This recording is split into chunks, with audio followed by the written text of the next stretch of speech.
If there is one company that touches our daily lives in ways that we don't even know, that's Google.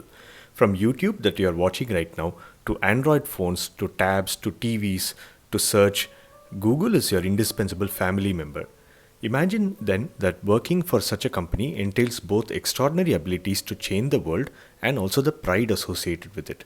One such person with extraordinary abilities is Pichai Sundararajan, better known as Sundar Pichai. Though born in Madurai, Sundar spent most of his young age in the then Madras completing his schooling. There are two schools which are right, but the final school is Vana Vani.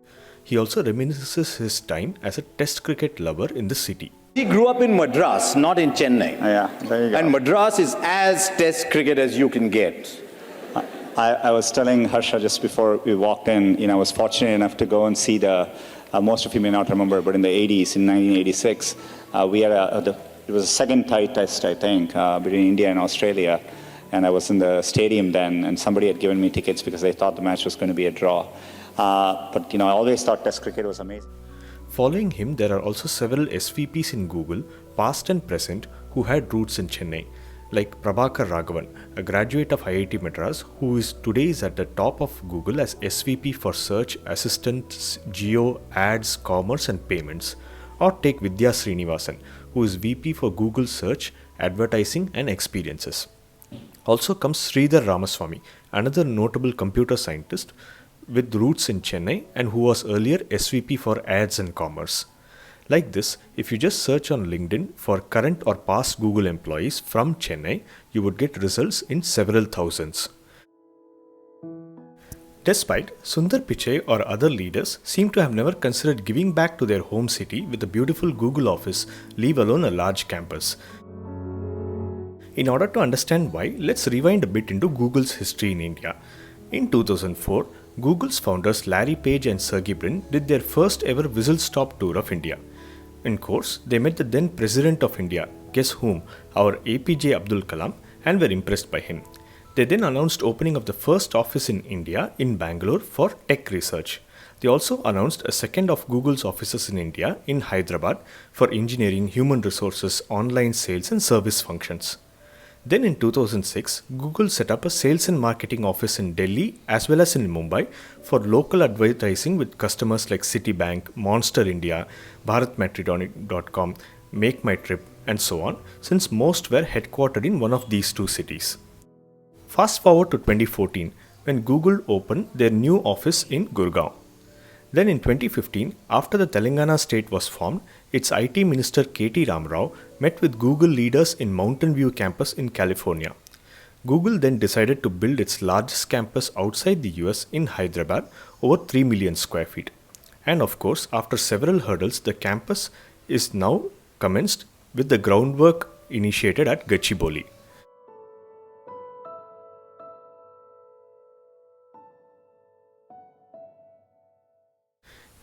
In between, in 2018, Google also expanded its Mumbai office, moving into the FIFC center in the prestigious BKC locality.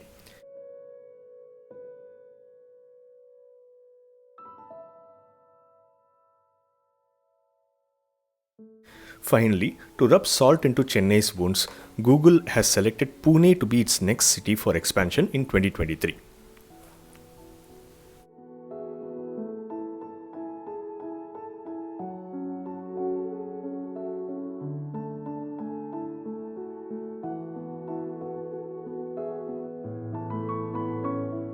During these 2 decades that you just saw, did Chennai or Tamil Nadu even make an outreach to Google like K.T. Ramarao did?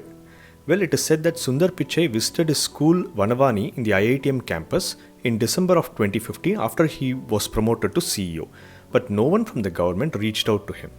Then in 2017, Tamil Nadu's IT minister mentioned he was holding talks with Sundar to open a Google office in Madurai or down south.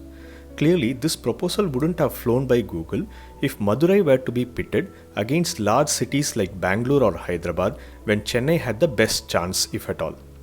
In 2018, however, things got better and Google did call on the Tamil Nadu government to talk about opening a center in the state. Google Center ஒன்று அமைக்கப்படுமா என்று கேட்டு இருக்கின்றோம்.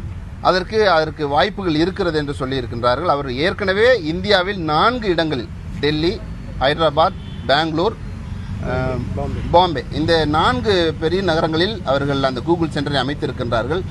எனவே தமிழரான அந்த தமிழ்நாடும் அது மிகப்பெரிய ஒரு தகவல் தொழில்நுட்பத்துறையில் வளர்ந்திருக்கின்ற ஒரு மாநிலம். எனவே இங்கேயும் நீங்கள் கூகுள் சென்டர் போட வேண்டும் என்று சொல்லியிருக்கின்றோம்.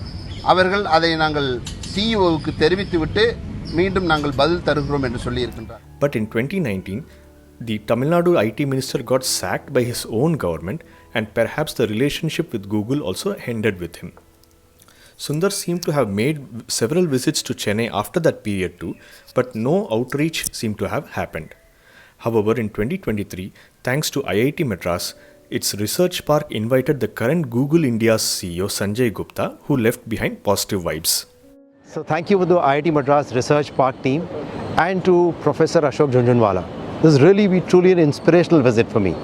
I enjoy the way you have built a culture of innovation, which is unmatched in the country, I feel. So I'd like to come back again to see some of the Let's look next at the second aspect of the technology ecosystem in Chennai vis-a-vis other cities. Specifically, companies like Google look for a product research and engineering ecosystem. To understand how this is different from what Chennai is, let's take an example. Consider how you maintain your scalp hair during your lifetime. You may wash your hair using commonly sold shampoo or nourish it with hair oil. These two are called products. You may also visit a salon frequently and trim your hair. That is an intangible hair service. Similarly, tech products are generic software sold by the likes of Google, Microsoft, Amazon, Apple, and so on. Whereas tech services, which Chennai is good at, are like the haircuts offered in a custom way by TCS, Infosys, Cognizant, IBM, and so on. Note interestingly that Bangalore and Hyderabad had some sort of a product ecosystem already when Google had arrived. The very name of Silicon Valley of India was crowned upon Bangalore when Texas Instruments, the tech products company, opened an R&D center in the year 1985.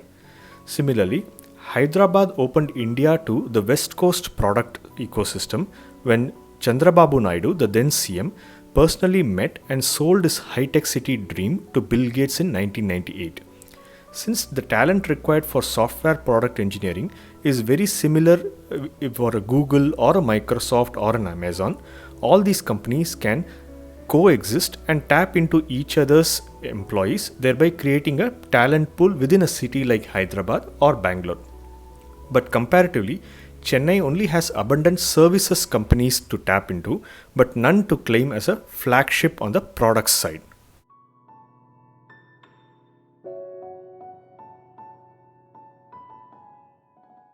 In conclusion, through a three-pronged strategy of government inviting Google to the next Global Investors Summit, then creating a product ecosystem in parallel, while also maintaining the heritage and spirit of Madras that people like Sundar longed for, Chennai can definitely host the next Google Center in India. If you like this episode, like and share further. Subscribe to my channel Mr. Madras for future episodes. Thanks for watching. See you next time.